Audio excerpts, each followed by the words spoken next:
Ndabwera kuti tiendere mafomo ena ndi ena.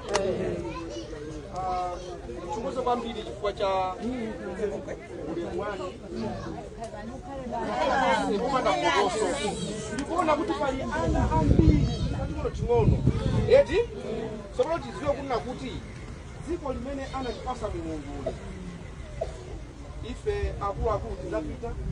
Asasala ndani kwati? Ana. Asasala ndi ana. Ndiye mukakhala m'midzi umu.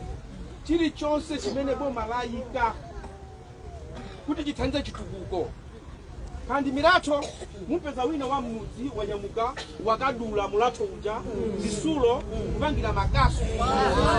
Inu kudziwa kuti wadula makasu, wadula chisulo kupangira kasu. Ndi mwana wa nyumba iyo kapena amuna wa awo inu kumotani? Mato mati tikanena apita akamazika ku polisi akasala ku polisi ko mudzi muno amba kuti tizimula wamasa munanga kwadi nyonyanga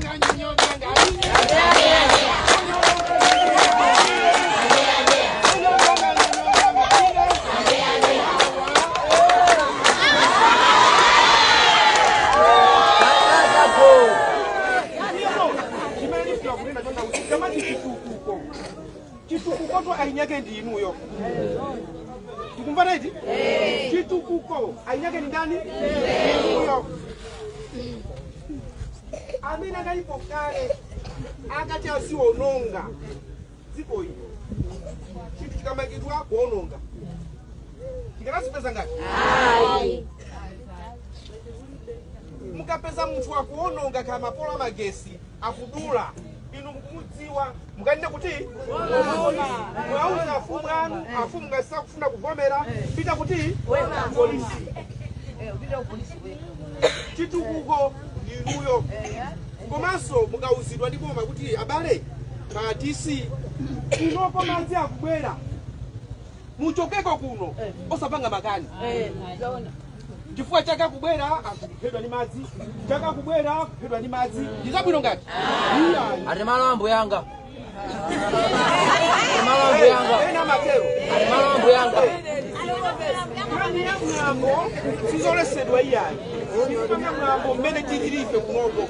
Koma zinthu za bomazi. Kumbaza ni bodi? Tikati boma ni ndani? Boma ni ndani? Komanso ndikuuzeni kumuna kuti pa dziko lapansi pano anthu amba kutuluka kunama. Kamba naiti? Kutuluka kunama kupeka nkhani. Midzi muno mukafasa chilichonse ichachitika machiziwa wapangisa ndani chakwera. Samatero? Chilichonse ichichi wapangisa ndani? Ichi wapangisa ndani? Inuyo muzikhala pasi ndikumafusa mafuso. Kuti vuto lilipo apapa ili mbuyo mkunalibe. Tikumbana? Tikumafusa mafuso. Chifukwa anthu ena maganiza kuti anthu akumuzi ndi osaganiza chilichonse akangouzidwa azikutani? Azikuvomera. Tikumbana iti? Ndabwerera nkhani za boma pano. Boma lili foli analika ni Mulungu. Analika ndani? Mulungu. Ainyake ni ndani? Chitukuko kuti chiende bwino kunoko. Inuyo ainyake. Ainyake ndani? Inuyo. Maoni kansala, ma MP anu, maafusa kuti kodi ndalama za ku parliament zona njirasi. Mapanganazo chani? Mokambirana. Dziko kuti likwere. Osa mapirana ntima chilichonse. Mukasempara maganizo kuitanizana kukali alimozi kumvana. Kumvana iti? Unonga tikuli ya Katolika ya Baleanu. ACVTJ Baleanu. ACCP Asilamu Anglikani ya Baleanu. Kuno IMCP Baleanu. ADPP Baleanu. Zifani zonse ndani kwati abale watu muzingo noka muzingo dziwa kuti awa onama awa wanativuza awa namba kaja kutia kuti noka kumakambirana kodi ni mjani kodi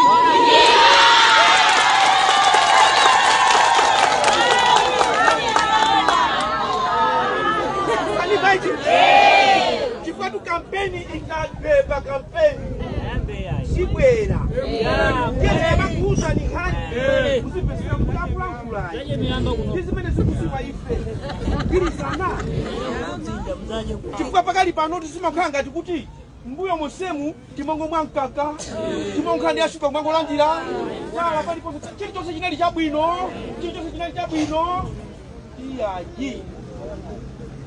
iyayi kumanjiwa iyayi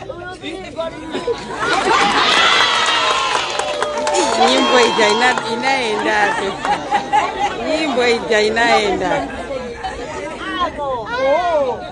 ana size on bibi senye ngati uyu nenge uzungovomereza iti uyu nenge serious mandi yangana uyu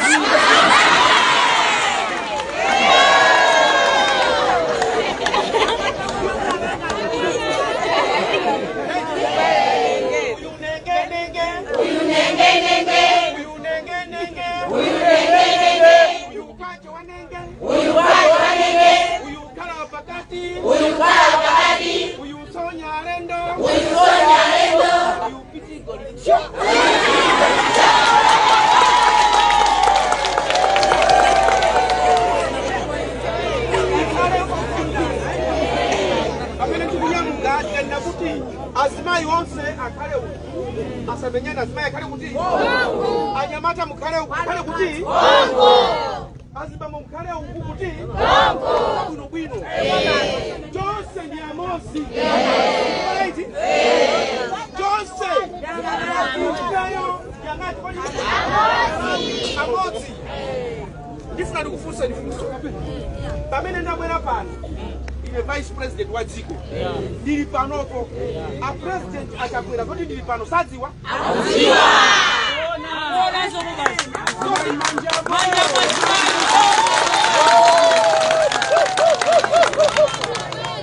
zoti ndili panoko ndikucheza ndilu a president achakwera sakudziwa inu nonse muli pano ndikuona Kambarati? Nose muli pano ndani kodi? Malawi. Ngati kulungo chamba tata patata. Kulungo.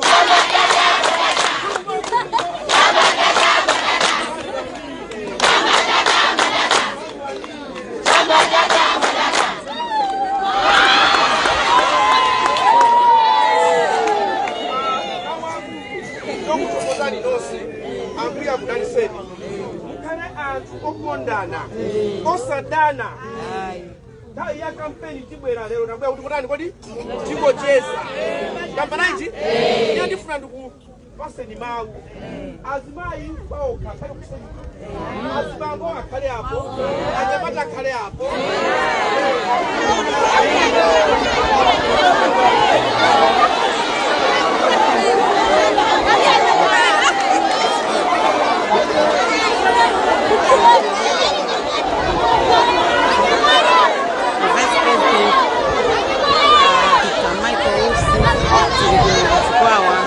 kumene akucheza ndi anthu midzi yosiyana-siyana alowa m'manyumba mwawo acheza nawo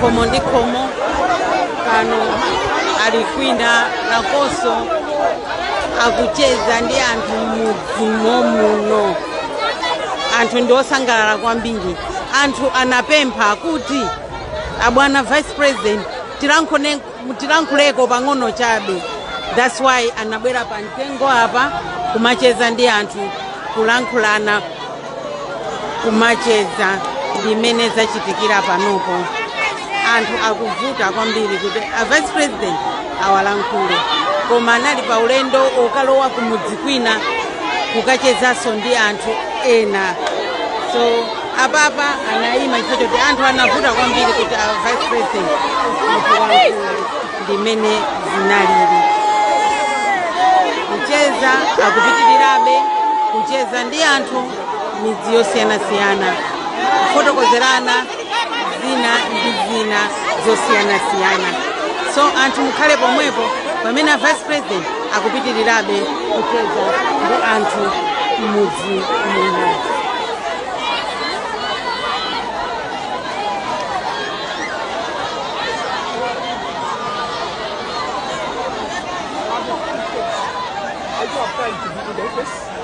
and also have time to be in the villages, because this is where people are. When we are in the offices, we do planning for the people. I'm trying to confirm who you are about. Let me face this directly. First of all, okay. As a public servant, we have time to be in the office. When we are in the office, we are planning programs, development programs for the people that stay in the villages and in other communities. So I also have time to come and interact with the people. The reason for interacting with the people, number one, is to capture voices. What are they saying about their government? When I get into the houses, it's not just to give them something. I do ask them questions so that I should get feedback. What are they saying about their government? What would they want to see us do? So it is to really see, to analyze, to diagnose issues from their perspective. That is what is called community development. And that's why I am here. It wasn't just coming here to give people things. It was to interact with them, to capture voices, diagnose what are the issues. People want to know, have you registered Ojazage Mlando? People have already been asking that question. Let me answer it directly. When you are registering a party, it's a process. You don't just walk into the office and say, sir, I've come to register a party. It doesn't work like that. And you register a party when it is a party. You don't register a party that is not in existence. I know you're asking because I launched that Masinta and people said a lot of things.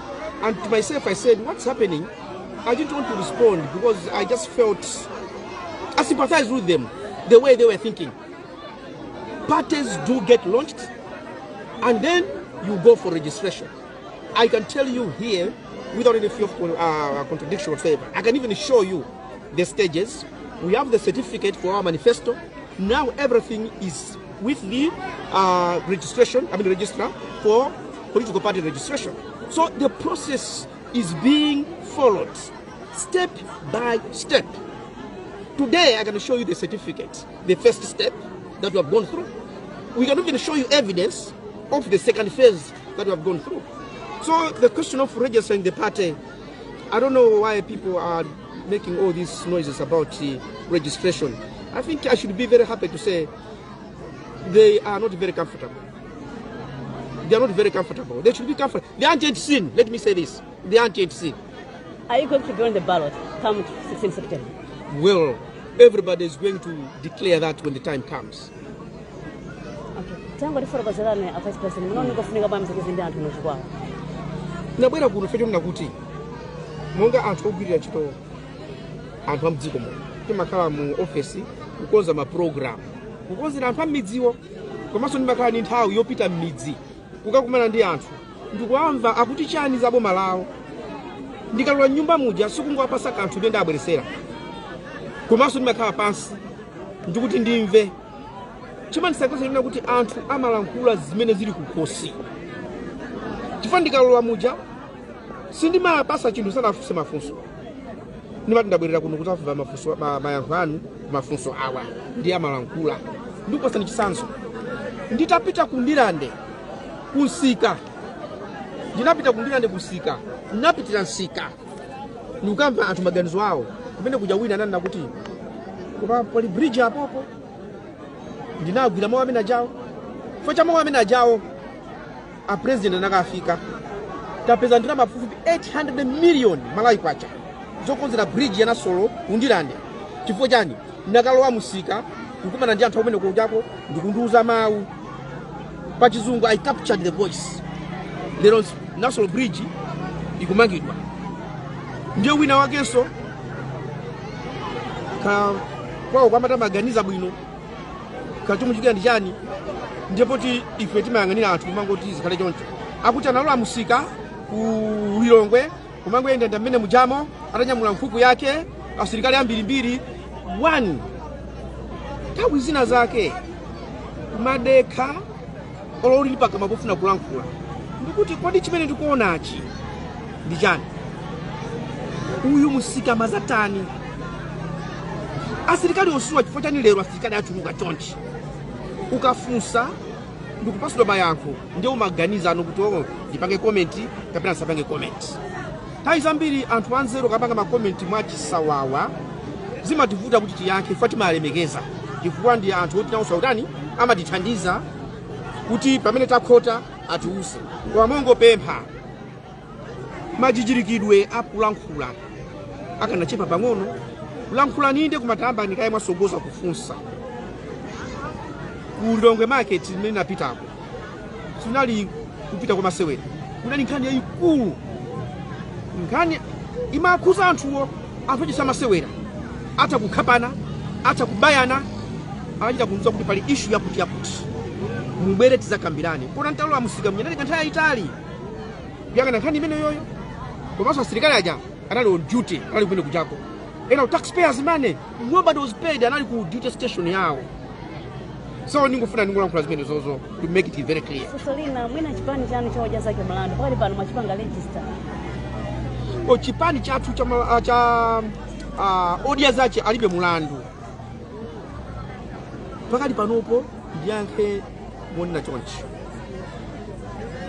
mkamalembesa chipani simapita kuti odi ndakupelekambisa chipani lembesa kulembesa kumapita pamakhala ma process lero nchakusonyezani certificate ya audience zache alibe mulandu yoti manifesto yake yadusa is part of registration ni mbali mozi ya kulembesa manifesto ikachongedwa kuti manifesto iyi ndi Malawi 2063 agenda zikugwirizana achonge akupasa certificate mukatero muitenge mpitinayo ku registration kumene kujapo ndikuti maboma onse akuvomerezani kuti 100 boma lililonse zonsezo tinapanga kale koma ifesi tikufuna njira zani zachidule tikusata malamulo step by step nje yankulanga kwa inu ndona kuti chikulembesedwa zonse tachita anthu ayembekezereso noti muzakhala pa ballot chisankho cha pa 16 September anthu amene akubvera pakali pano akuonera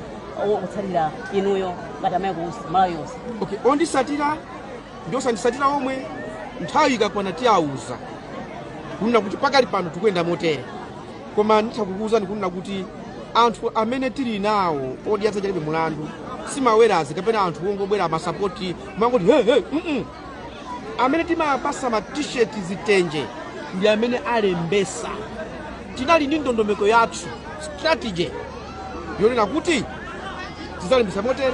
tizalembesa motere ndi anthu alipo mukamaona si ojiya ndi ma registered voters mmene tikulankhula pano ndikulankhula mtima uli zii chifukwa pamene namangoti lembesani ife timauza athu kalembeseni nkuona nthawi ndikapita m'midzimu sinimafuna PA system hayi timangouza akuluakulu tauze anthu abwere anthu ndikubwera mukucheza kwanu ndi anthu munakamba konso kufunika kuti azitsatira mauthenga okhuza ngozi zogwa mwadzidzidzi kutengera kuti boma lachikwawa ndi limodzi mwa maboma amene amakhuzidwa ndi ngozi zotere nkhani imwene ndiyofunika bwanji ndiyofunika chifukwa kuti mdziko muno ndi dziko lapansi nkhani za mavuto za chilengedwe kusintha kwa nyengo zikuchuluka ndiye kuno kuli chisimo choti anthu ena amakana kuchoka malo amene mwamvera muja timapempha kuti mukawuzidwa kuti chokani muzichoka chifukwa tipewe ngozi zimene zingathe kupha anthu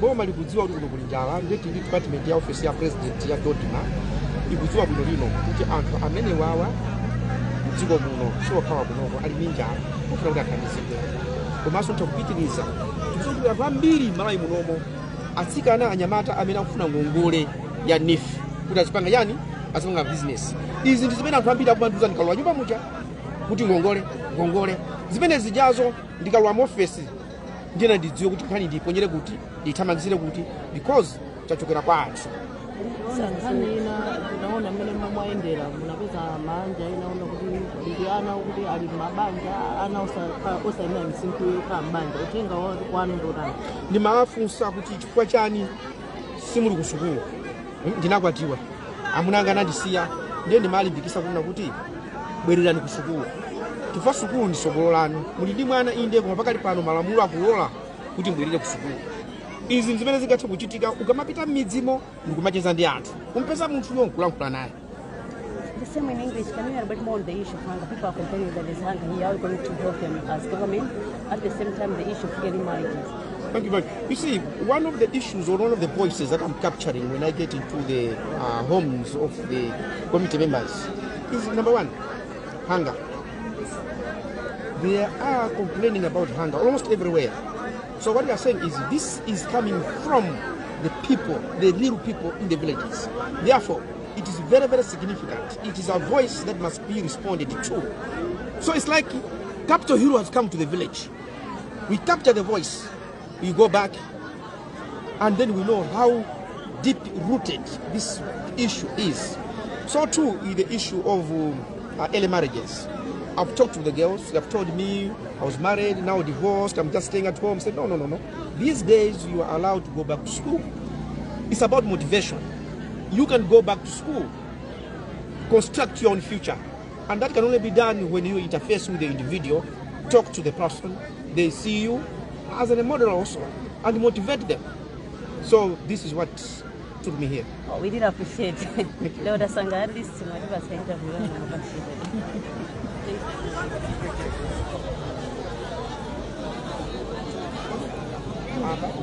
Ukuku makamera sabuni. Abali mufuna bida wa azmai, bida wa azbamu. Bida wa